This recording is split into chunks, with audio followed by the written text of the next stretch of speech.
이 시간도 성삼일체 하나님께서 여러분과 함께 하심으로 삼일체 하나님의 깊고도 놀라운 뜻을 깨닫게 된 은혜가 있으시길 바랍니다. 목요 강설 시간입니다. 지난 주부터 요한복음 6장을 강설하는 중에 있습니다. 전체 주제는 생명의 떡이신 하나님의 아들이고, 오늘 두 번째 시간의 주제는 바다 위를 걸으신 그리스도라는 제하에 강설을 진행하도록 하겠습니다. 자, 먼저 하나님 말씀을 낭독하기 전에요. 핀마이크를 제가 사용하지 않고 있습니다. 그래서 좀 감이 평소보다는 멀 수 있는데 거기서 좀 감안해 주시고요.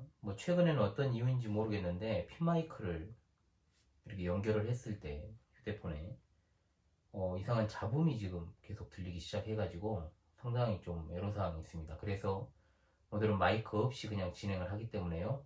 그래도 충분히 제 육성이 전달이 될 것으로 생각을 하니까 조금 불편하시더라도 여러분들 혹시 불편이 있으시면 좀 댓글로 남겨주시고요. 제가 빨리 조속히 원인을 찾아가지고 마이크를 다시 장착을 하고 그렇게 지금 방송을 진행을 하도록 그렇게 하겠습니다. 자, 먼저 하나님 말씀을 낭독하겠습니다. 요한복음 6장 16절로 21절의 말씀이 되겠습니다. 저물매 제자들이 바다에 내려가서 배를 타고 바다를 건너 가버나움으로 가는데 이미 어두웠고 예수는 아직 그들에게 오시지 아니하셨더니 큰 바람이 불어 파도가 일어나더라. 제자들이 노를 저어 12어리쯤 가다가 예수께서 바다 위로 걸어 배에 가까이 오심을 보고 두려워하거늘 이르시되 내니 두려워하지 말라 하신데 이에 기뻐서 배로 영접하니 배는 곧 그들이 가려던 땅에 이르렀더라. 아멘. 자, 지난 시간에 5,000명을 먹이신 그리스도, 일명 오병이어의 기적을 통해서 우리의 믿음을 시험하시고 또한 자신이 영원한 생명의 양식의 실체라는 그 사실을 알려주신 그리스도께서 두 번째 행하신 이적을 통해서 제자들의 믿음을 다시금 시험하시고 또 그들을 단단하게 하시는 사건을 우리가 접하게 됩니다. 자, 오병이어의 기적을 통해 우리는 출애굽 당시 시내 산에서 말씀을 받던 모세와 그리고 그 아래서 하나님의 말씀을 기다리던 이스라엘 백성들을 떠올렸고 좀 눈부셔요. 또한 동시에 이스라엘에게 만나를 내려주시던 선한 목자 되신 우리 주님이 그의 양떼들을 푸른 초장에 누이시며 필요한 것을 충분하게 공급하시다는 사실을 발견하게 되었습니다. 오늘 바다 위를 걸으신 그리스도의 이 모습도 출애굽 사건과 연결지어서 상고를 해야 됩니다. 이것은 바로 홍해 바다를 가르시고 그 사이로 백성들을 걷게 하신 그 사건을 떠올리기에 충분하지요. 그러므로 사랑하는 우리 시청자들께서 구약적인 배경에 입각을 해서 시편 77편 16절로 20절 그리고 시편 107편 23절로 32절을 함께 상고해야 바르게 오늘 본문을 볼 수 있는 눈이 열린다라는 사실을 기억하시고 바다 위를 걸으신 그리스도를 통해서 제자들이 바라며 또한 우리가 바라는 항구로 인도함을 받는 은혜의 시간이 될 수 있기를 간절히 바랍니다. 자, 마찬가지로 사건의 순서에 따라서 제가 강설을 진행하도록 하겠습니다. 가장 먼저 사건의 발달이 16절로 17절에 등장을 하고 있죠. 제자들이 예수님 없이 배를 타고 갈릴리 바다를 건너다가 이제 풍랑을 만나게 됩니다. 자, 예수님께서 자신을 왕으로 삼으려는 군중들의 요구를 뿌리치시고 홀로 산으로 가셨을 때 날은 이미 저물었습니다. 제자들은 밤이 되어서 배를 타고 가버나움으로 가고자 했습니다. 여러분 지도를 잘 보시면서 확인을 하시면 좋아요.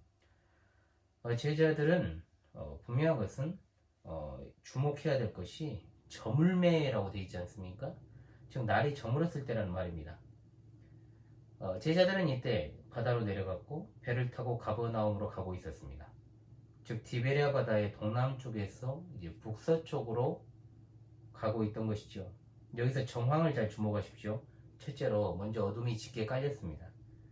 자, 요한복음에서 어둠이나 밤은 그냥 쓰인 것이 아닙니다.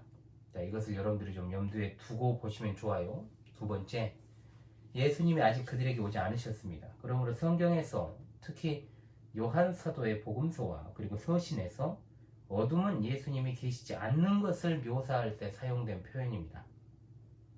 그리고 여기에 나오는 이미와 아직에 좀 동그라미 여러분들이 꼭 쳐보시기 바랍니다. 이미 어두웠고 예수는 아직 그들에게 오시지 않았다. 이미와 아직. 자, 어둠이 이미 내렸고 아직 예수님은 오지 않으셨습니다. 이미와 아직의 긴장관계 속에 제자들이 있습니다. 그러므로 이 구절을 우리는 어둠이라는 것이 예수님에 의해 물러갈 것이라는 기대와 소망을 가지고 본문을 봐야 되는 것이죠. 예수님은 빛으로 세상에 오셨습니다.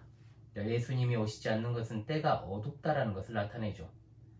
우리 성도들이 하늘의 본향을 향해서 전진할 때 통과해야 하는 상태가 바로 이미와 아직의 긴장 상태라는 것이죠. 우리 그리스도인들의 본 소속은 결코 세상이 아닙니다. 그럼에도 불구하고 필연적으로 이 세상 아래에 있는 것도 현실입니다. 그 세상은 빛으로 가득한 세상입니까? 아닙니다. 사악한 자들이 득실되는 세상입니다. 마치 제자들에게 이제 불어닥칠 큰 바람과 같습니다. 사랑하는 시청자 여러분, 우리가 사는 세상은 여전히 예수 그리스도를 거부하고 또 거부하고 지금은 더더욱 거부하고 있습니다. 세상은 요한일서 5장 16절의 말씀처럼 악한 자 안에 처해 있는 것이고 야고보서 4장 4절의 말씀처럼 세상과 벗된 것은 하나님의 원수라는 것을 자처하는 것입니다. 세상은 영적인 빛이 결여되어 있는 곳입니다. 죽음의 그림자가 드리워져 있습니다. 베드로도 세상은 어두운 곳이라고 말했습니다. 세상에 빛이 없기 때문에 어둡습니다. 이미 어두웠고 예수는 아직 그들에게 오시지 아니하시다. 자, 이 영적인 의미를 여러분들이 바르게 이해하고 본문을 보실 수 있기를 바랍니다. 자, 그 다음으로 이제 사태의 심각성이 줄줄이 이어지죠. 먼저는 날이 어두웠습니다. 나침반도 없습니다. 고대 세계 바다에서 날이 어두워지면 방법이 없습니다. 두려울 수밖에 없습니다. 그 다음으로 무엇보다도 예수님이 그들과 함께 계시지 않습니다. 또한 큰 바람이 불어서 파도가 일어납니다. 그러다 보니까 거기에서 떠밀려 가지고 바다 한가운데까지 와버렸습니다. 제자들에게 있어서는 최악의 상황이 전개가 된 것이죠. 18절에 큰 바람이 불어 파도가 일어나더라. 자, 이것은 무엇을 의미할까요? 제자들의 믿음과 인내를 시험하시는 것입니다. 그들이 오래 기다리면 기다릴수록 상황은 더욱더 나빠집니다. 마치 그리스도께서 그들을 소홀히 하시는 것 같습니다. 은혜 베푸시기를 잊으신 것처럼 보입니다. 주님이 잠들어 계실지라도 그들과 함께 계시기만 했더라면 그의 함께 하심으로 그들에게 격려가 되었을 테지만 주님은 거기에 계시지 않았습니다. 그리고 그들 주위는 어두웠습니다. 사방에서 성난 파도가 일어나고 있습니다. 이보다 더 신자의 삶의 여정을 방해하는 장애물을 적절하게 묘사할 만한 게 없습니다. 제자들의 믿음과 인내를 시험하는 주님의 손길이 여전히 마지막 때를 살아가는 우리에게도 함께 계신다는 것을 기억해야 됩니다. 우리 신자들의 삶의 여정은 매우 자주 어두워질 때가 많습니다. 여기 나오는 조건들이 우리를 압박할 때가 많지요. 그럴 때 신자는 주님께 부르짖습니다. 그러나 주님은 여전히 오시지 않습니다. 그럴 때마다 신자는 어떻게 해야 되겠습니까? 주저앉아서 불신으로 일관해야 될까요? 우리 하나님께서는 결코 서두르시는 분이 아니십니다. 우리 마음 가운데 조급함의 불신이 시시각각 올라오더라도 우리 하나님은 가장 최선의 적절한 때를 기다리고 계십니다. 인간은 실패를 염두에 두고 최선의 결과를 내기 위해서 기다리면서 인내하지만 하나님께는 능치 못한 일이 없기 때문에 반드시 성공하시고 최선의 결과를 내시는 그분은 기다리고 또 기다리실 수 있습니다. 이사야 30장 18절에 그러나 여호와께서 기다리시나니 이는 너희에게 은혜를 베풀려 하시며 일어나시리니 이는 너희를 긍휼히 여기려 하심이라. 대저 여호와는 정의의 하나님이시라. 그를 기다린 자마다 복이 있도다. 아멘. 사랑하는 시청자 여러분, 암흑의 상황에 처한 적이 있습니까? 여러분의 인생을 돌아보십시오. 또는 지금 그러한 상황에 혹시 직면해 있다고 생각하십니까? 아직 멀었습니다. 하나님의 구원하시는 은혜와 능력이 나타나시기 전에 적절한 때까지 우리 하나님은 기다리십니다. 은혜를 주시기 위해 그분은 기다리십니다. 왜 그렇게 하실까요? 그냥 주시지 않으면 우리로 하여금 고통스러운 긴장을 겪게 하지 않고는 은혜로우실 수 없기 때문일까요? 그러나 신자는 하나님의 개입하심을 절대로 의심하지 말아야 되고 그렇게 하시는 이유에 대해서도 상고해야만 합니다. 절정의 순간에 하나님이 개입하시는 것에 대해서 더 확실하게 깨닫게 하시기 위함인 것과 동시에 더욱더 하나님의 손길에 감사하게 하기 위함입니다. 하나님은 정말 우리 어떤 좁고 유한한 생각의 바다에 넣으려 하지 마십시오. 여러분 기도를 하는데 응답이 없습니까? 왜 그러시느냐고 계속 반문하고 계시지 않습니까? 아직 멀었습니다. 그 아직 먼 거예요. 우리 하나님은 우리의 소망을 낙심시키고자 하시는 분이 아니요 우리의 계획을 좌절시키는 것이 하나님의 뜻이 아니며 우리를 혼돈 속에 빠뜨리기를 즐겨하시는 분이 아니십니다. 예측 가능한 타이밍이 아니라 이제 완전히 포기의 상태에 이르렀을 때 제자들을 놀라게 하신 것과 같이 우리를 놀라게 하실 줄로 믿습니다. 자, 셋째로 이제 문제가 해결되기 직전의 상황이 나타납니다. 그들은 노를 저었습니다. 마가복음의 기록은 이제 병행 구절은 힘겹게 노를 저었다라고 했습니다. 19절의 서두에 제자들이 노를 저어 10여리쯤 갔다고 했는데 시간이 좀 흘렀습니다. 사나워지는 바다 위에서 힘겹게 노를 저어갔을 것입니다. 그들이 노를 저어간 거리는 대략 5에서 6km. 역사적 기록에 따르면 당시 게네사렛 호수의 폭이 10km 정도 되니까 제자들은 지금 바다 한가운데까지 나와 있는 셈입니다. 자, 어두운 밤에 거친 바다를 이만큼 노를 저어 간다는 게 얼마나 공포스러운 일인지 상상이 가지 않습니다. 그러나 참으로 이 구절은 모든 성도들이 많이 읽고 또 읽어야 될 말씀입니다. 사랑하는 시청자들께도 밤이 두렵고 어두울 줄로 압니다. 역경의 파도가 여러분을 완전히 삼킬 것처럼 보일 것입니다. 시험받고 역경에 처한 사랑하는 시청자 여러분, 주님의 양들이시여 여러분의 믿음이 단단히 붙잡는다면 요한복음 6장 17절로 18절의 말씀은 여러분을 향한 격려의 말씀이 될 줄로 믿습니다. 제자들이 낭망하여 포기하지 않았다는 것에 주목하십시오. 19절에 그들이 계속해서 노를 저었다라고 했지 않습니까? 시험, 걱정, 모든 괴로움이 닥칠 때 다른 돌파구를 찾으려 하지 마시기 바랍니다. 오직 주 안에서만 시험을 이길 힘이 있고 걱정을 이길 수 있고 괴로움을 이길 수 있습니다. 그러므로 다른 것이 아니에요. 성도들이 있어야 할 곳은 바로 하나님의 은혜의 바다에 머물러 있어야 하는 겁니다. 연약한 성도들 가운데 힘든 일이 생기고 어려움이 닥치게 되면 잠시 교회를 무슨 방학하는 것도 아니고 휴식할 때가 있고 또 은혜를 거절하고 혼자서 여러 가지 세상적인 방법들로 그것을 이겨나가려 하는 사람들이 많습니다.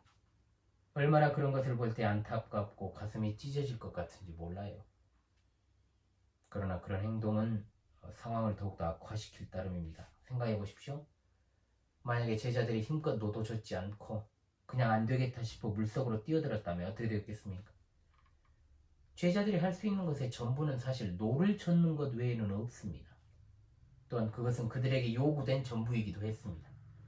아무리 어렵고 힘든 상황에 직면하더라도 하나님의 은혜의 방편 안에 머무르시기 바랍니다. 여전히 말씀으로 영적인 힘을 부여받고 성례를 통해서 그것을 확증하며 기도를 통해서 하나님과의 친밀한 교제를 이어나가시는 여러분 되시기 바랍니다. 그것을 멀리해서는 답이 없어요.